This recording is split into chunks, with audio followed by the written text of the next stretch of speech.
Hi, everyone. Welcome to the podcast for the Cleft Palate Craniofacial Journal. I hope you're all doing well. And for those of us that are stuck in this blizzard, I hope you're all warm and safe.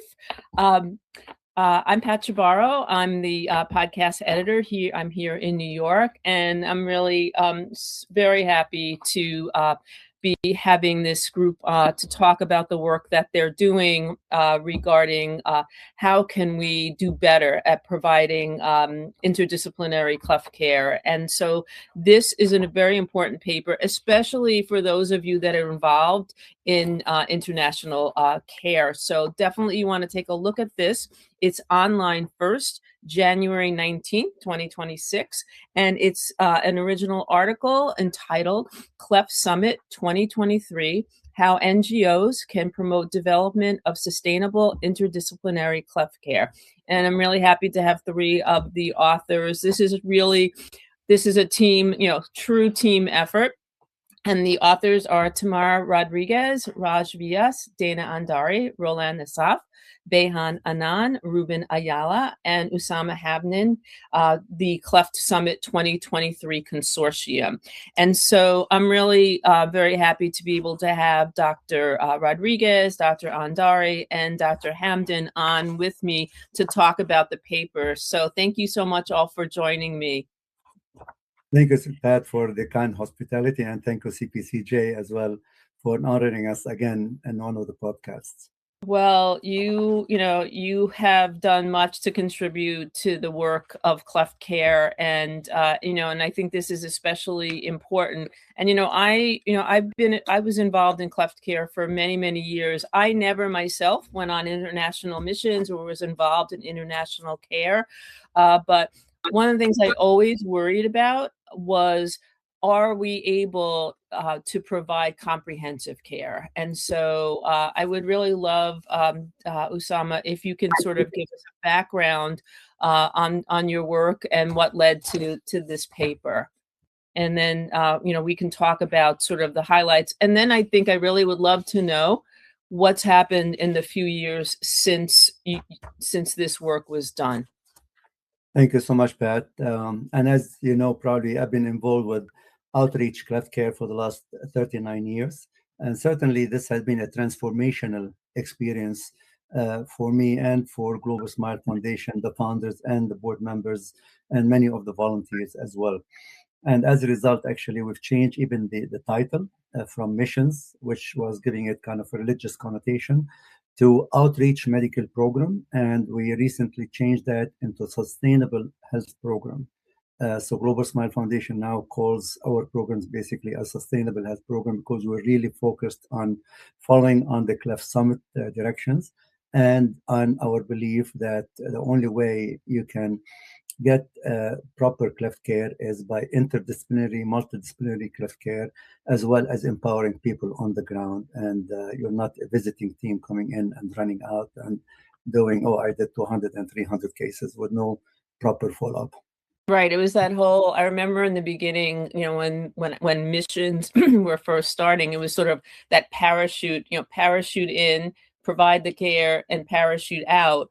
But the question was, what then for these patients? And not only what then, what then comprehensively? Because as we know, it's not just about the surgery. And so let's talk about this summit, which grew out. It's interesting. It grew through your conference. So maybe give us some understanding of the development of this.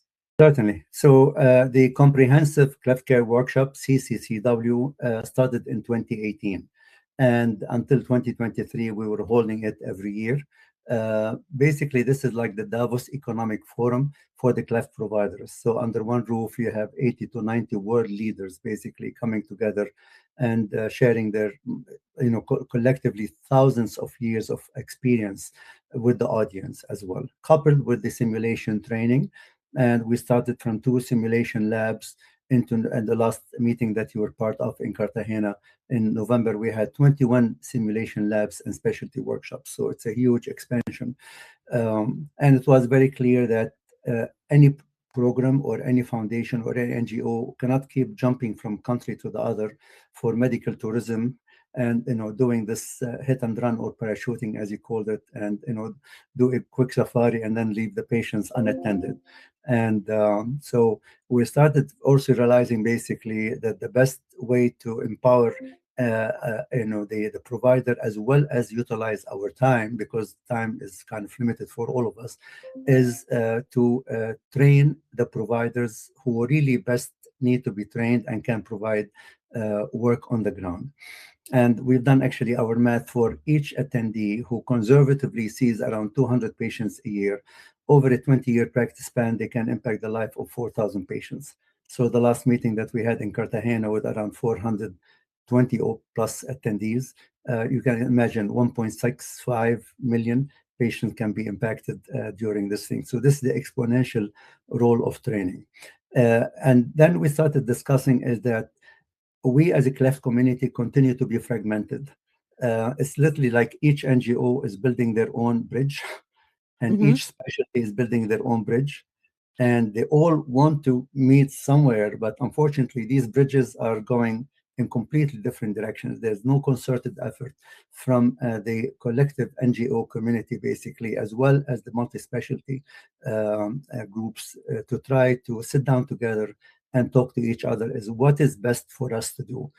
So we launched the first Cleft Summit in 2022 in Rio de Janeiro as part of our 5th International CCCW. And the aim was basically to bring in all these specialties and all these world-renowned leaders under one roof, to get them all to get together and to get them to agree on one thing. As you can imagine, Pat, you've been involved with Cleft teams, so you know how difficult it is to. Oh yeah, I mean, everybody. When you think about the U.S., I mean, in the U.S., just in terms of ACPA teams, we have over 200 teams, and they are all they share a lot of similar approaches, but it's their protocols, 205 different protocols if there are 205 different teams. And so I think about the challenges that we have just in the US about getting everybody on the same page in terms of care and protocol. So I know doing something like this internationally is a huge, huge challenge, but at least to try to get these groups together with the same mission is huge. And I felt that when I was, honored to be able to be on the faculty in Cartagena, having all of these different specialists who are on teams that have varying levels of ability to provide comprehensive care. It was really quite astounding. So it's a big mission.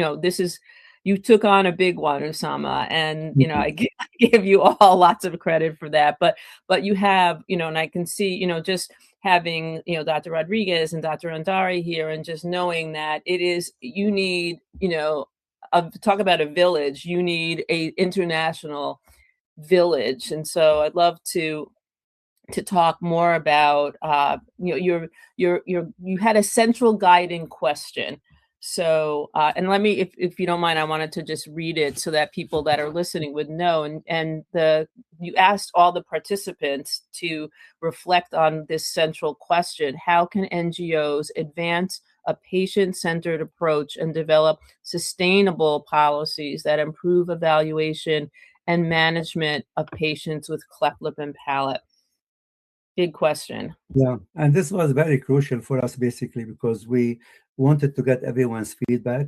And the aim of the summit is not just for us to talk, but also to come out with some kind of resolutions that can hopefully impact the lives of millions of our patients, basically worldwide. The first Cleft Summit actually tackled the issue of VPI and use a buccal flap, so we could get all the speakers to agree on, yes, in a certain group of patients with VPI, you can use a buccal flap. So that was the first kind of accomplishment to get everybody to agree on this thing. The second Cleft Summit, which this paper actually had addressed, is to try to see how can we collectively come up with a solution or resolution to try to impact the lives of the patients. And it was very clear that short of doing a bi-directional effort, working with the stakeholders on the ground, empowering people on the ground, working collaboratively, so we're not doing this jump in, jump out, or parachute in, parachute out kind of thing. And building capacity on ground is very crucial. Unless you can have ownership from the local communities, basically, it's very difficult to establish this kind of collective interdisciplinary team. And we have to respect our providers on the ground, not because they're not as good as people coming in from overseas. On the contrary, they are as good, if not better, in so many ways. The problem is, for many, they're limited resources, and they need the kind of cohesion that hopefully our Cleft Summit and the direction basically will help guide the policy holders and the stakeholders into getting these groups to work together. I'll have maybe Dana, if you want to give a quick summary of what the consensus was, and then we can elaborate on that. Yes. So the consensus of the summit was that we were planning to have the NGOs that would work together with the team on the ground, and we would have them shift from just depending on just treating this cleft and doing the surgery, but also having the teams work together, as Dr. Hamdan was mentioning earlier, work together towards providing this comprehensive cleft care that is more targeted towards the patient and developing their health better. So I guess one of the questions I have is, I think about the challenges that, and again, I reflect on just my work in the US and knowing the teams in the US, is when you talk about limited resources. And it's amazing because when you talk to teams around the country in the US, they talk about their limited resources. So I wonder, how do you achieve that goal, internationally with these, in areas that have very limited resources? So, for example, teams or areas of the world where there are not really any speech pathologists, for example, that are trained to take care of these kids, or orthodontists that have specific cleft craniofacial training, because as we know, that kind of dental care is different from general dental care. So I'm wondering, how do you achieve that? How do you help these, teams or help these providers locally, specifically the surgeons? Because I spoke to a lot of surgeons when I was at the meeting in Cartagena, and a lot of them, would reflect on that being their big challenge, that they want to achieve the goals, as I read in this paper, the things that they want to provide. So just referring to your paper, providing nutrition consultations, building operating room infrastructure, it's just it's so much that we know is important, where we want to not just treat the cleft deformity, right? We want to address the holistic healthcare needs. And I think, and Usama, I know you know better because you really have a handle on what's going on internationally, is how do we help these providers getting even close to providing that kind of comprehensive care? 2 words: ownership and perseverance. Yeah, you definitely need the perseverance. Talk about the ownership a little bit.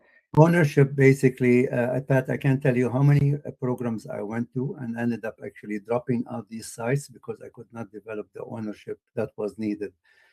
From the people on the ground, people at some locations, basically, without mentioning the continents, looked at us as a gringo team coming in, and what are you going to give me?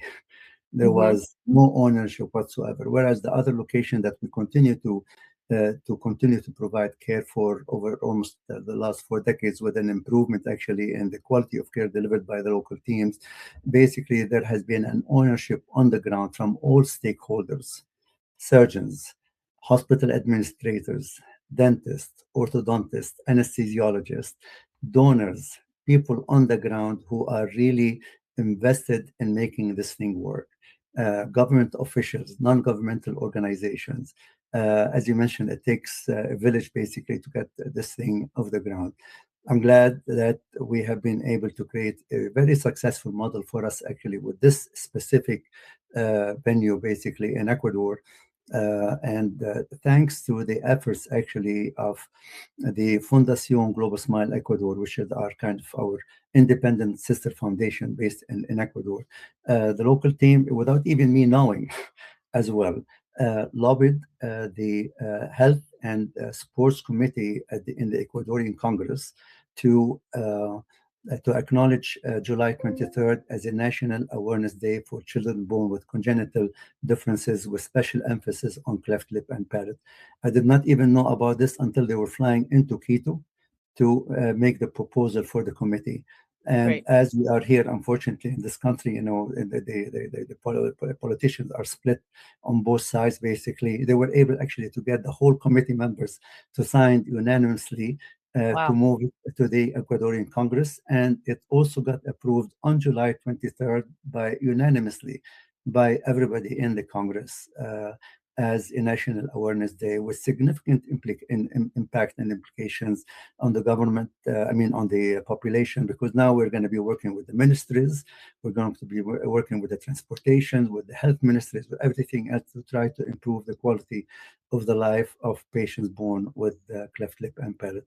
But that took ownership on the ground from the people invested in moving this thing forward, because I cannot, somebody who's living actually overseas in the States, you cannot keep pushing people on the ground to do this unless they have their own. No, you're right.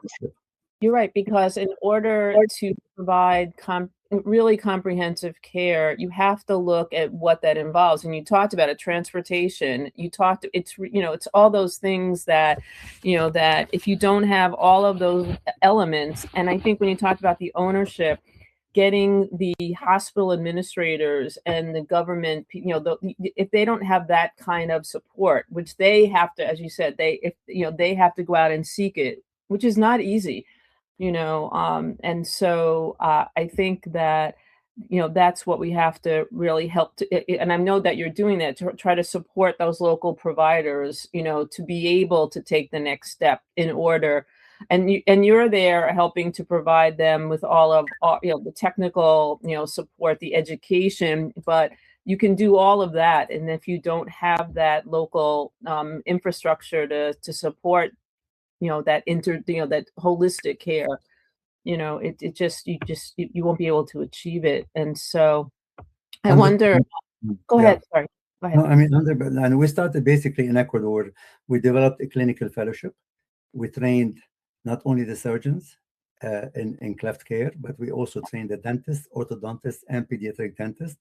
We provided them with workshop training, with hands-on training. We had specialists coming from overseas, and they spent 3 to 4 weeks at a time working with them from NAM to pre-surgical orthopedics to every other thing basically you can think of. So we built up all these capacities, and then from there on, they went on to collaborate with the largest private university actually in Guayaquil, Ecuador. And now the university is offering us all the spaces basically to be able to deliver all the dental ortho work that we need. We trained also our speech pathologist, who was able also to deliver high-end speech treatment for our patients. And our child psychologists basically there work with the mothers. So the mothers come in to the team with the ultrasound, showing basically that the baby is going to be born with a cleft lip. And then they sit there and they counsel the mother and the father basically on having a child with a cleft. As soon as the baby is born, basically they're immediately embedded into the team, and they take care of their feeding, the specialty bottles, the dental, the ortho, the pre-surgical orthopedic. So the surgery becomes literally a piece of the puzzle, and not only the final outcome. Oh, I did 200 cases and I'm going back home. Look how great I am. And the team on the ground gets it. The people on the ground gets it. And actually, at this stage of the game, interestingly enough, the populace asks the governors when they're running for public office, are you going to be supporting or are you going to be investing in Global Smile Foundation Ecuador efforts, basically? So this is the kind of ownership that you really want to have on the ground. And short of this, it's very difficult basically to build self-sustaining programs, because all of us have certain longevity, and and basically it's as we always say, it's not what you take with you, it's what you leave behind. And Exactly. what we leave behind basically is the empowerment of our colleagues throughout. And I'll have Tammy, maybe if you can give also, your quick input as well into what the essence of the paper is. Yes. So as Dr. Hamdan was saying, it's really important the regionalization of care, the capacity building in these places. And the international team should prioritize always empowering and training the local team during the program. And what was really important to me also was the bidirectional exchange. Why? Because the international team usually contribute with the specialized technical skills and with the most updated evidence-based protocols. But the local team also have an invaluable expertise in the regional healthcare system or in the cultural context. So I think both of them working together is what really is going to bring and support this long-term growth. Yeah, I think I was really happy to see that addressing the bidirectional, that it's not just about us parachuting in, giving you that info and then leaving. But I think it's really important to get to have that exchange and to get the input from those providers. I thought that was really, really important. What I wonder now is, so this summit was in 2023, and now we're in 2026. And I wonder, from the time that you met and came up with these recommendations and this plan, what's the status in this, what's the status internationally, Usama, and what's your next direction, or what can you share with us? So we had a very successful third Cleft Summit, and we just submitted the paper today to CPCJ for publication. And the contributors were 117 authorities in the field. And basically we discussed the emphasis on psychosocial and mental health, and the importance actually of collecting the data where and when appropriate, and with full disclosure to the patients and the families and everybody around. But we really need to include this as an important integral part of our holistic approach to patient treatment. I think the time has come to where we end up this hit and run approach, and we really need to look out to our patient holistically. And I know Nicola Ramsey, her opening speech in Barcelona at the 5th International CCCW was, what is the aim of cleft care? And we really need to ask ourselves, what is the aim of cleft care? Just repairing a lip, putting 2 stitches, and that's it? Or are we looking at the patient holistically as part of our integral family, and having to improve ourselves as much as we can in providing the care for the patient? Because by doing that, you're allowing them to integrate into the society, and only from an appearance point of view, but also from a functional point of view. Even you have a perfectly repaired lip, but you've got a significant DPI, and you go into work, let's say, as a whatever, as a manager at a shopping mall, or as a manager as a restaurant, or as a waiter, or as a physician, whatever, and you've got a significant DPI, nobody is going to hire you. So my aim basically is, how can I have my patient basically be able to apply for any job anywhere and be treated equally like anybody else or the other applicants? This is where the aim of the holistic approach. So yeah. I mean, I was lucky to be, I was a part of that conversation, and it made me think, as we're talking now, when I would meet with parents prenatally, their first question was, will my child have a normal life? So, and that's what they worry about and of course, until they really understand that it's not just about getting as close to perfect, imperceptible scar as possible. It's so much more than that. And so, it's making them understand and appreciate that it's a journey with a holistic approach. And so for me, to be able to see that happening, because I will remember when I would first see, the missions, like the scar, it was always about the scar, here's before and after the surgery. And I knew that it was much more than that, and I'm just happy to see, the work that you've done to try to make that happen around the world. Thank you so much. And we're excited actually that not only are we working on our 4th summit for Kuala Lumpur, which would be our 8th CCCW in October of 2027, we're also launching our first regional Pan-African Cleft Summit actually in Cape Town during our meeting in November of this year as well. So we can address also African challenges by African providers for our African patients and regionally as well. So that's why almost 45% of our faculty in Cape Town are all African based as well. And I'm wonderful, and I'm so proud actually to bring in so much empowerment actually of the African provider and the on-site provider. The involvement of the psychosocial and the mental component for the 3rd Cleft Summit actually has been the paper that we submitted today, Dana submitted it, will hopefully reflect on where the direction. And really, at the end of the day, the Cleft Summit aims to bring in all NGOs and other stakeholders together under one roof.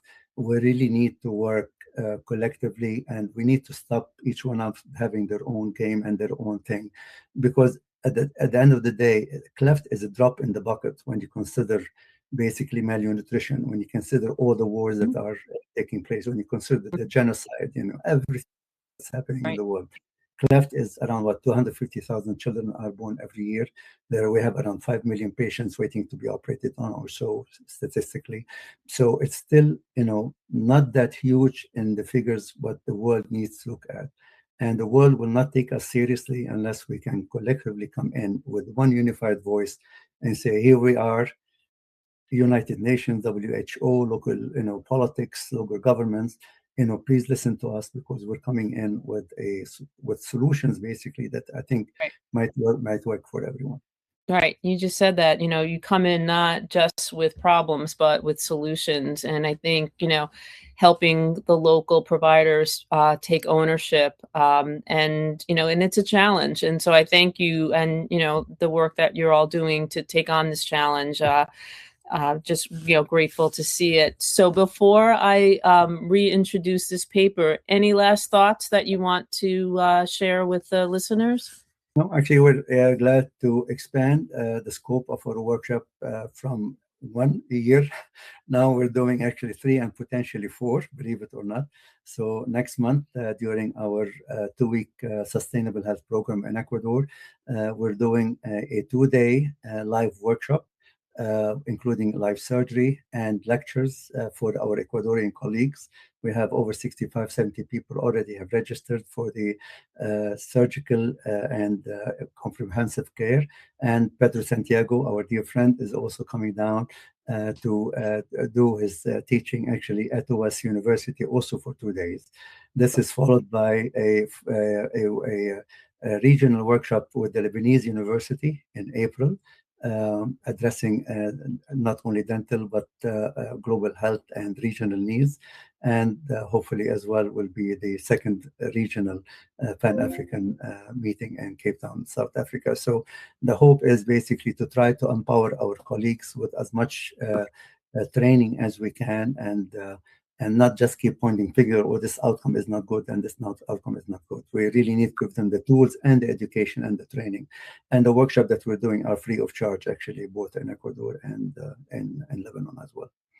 I don't think you sleep at night, and I don't think anyone in the Global Smile Foundation sleeps much. So thank you for that. And also, I saw that the pre-conference workshop at the ACPA meeting is going to be on global healthcare. So I was very happy to see that as well. And I look forward to seeing you all in Boston. We'll be there soon. Looking forward to it. Can't wait. Yeah, really excited about that. So let me, to all of you who are listening, just let me redirect you to this paper in the Cleft Palate Craniofacial Journal, OnlineFirst, January 19th, Cleft Summit 2023. how NGOs can promote development of sustainable interdisciplinary cleft care. And multiple authors, Dr. Rodriguez, Dr. Villas, Dr. Andari, Dr. Asap, Behan Anand, Dr. Ayala, and Dr. Usama Hamdan on behalf of the Cleft Summit 2023 Consortium.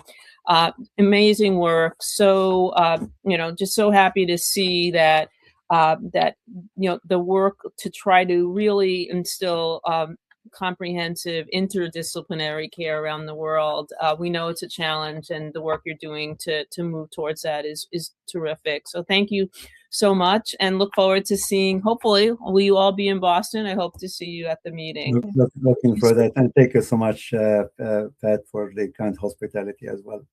Of course. Take care, everyone.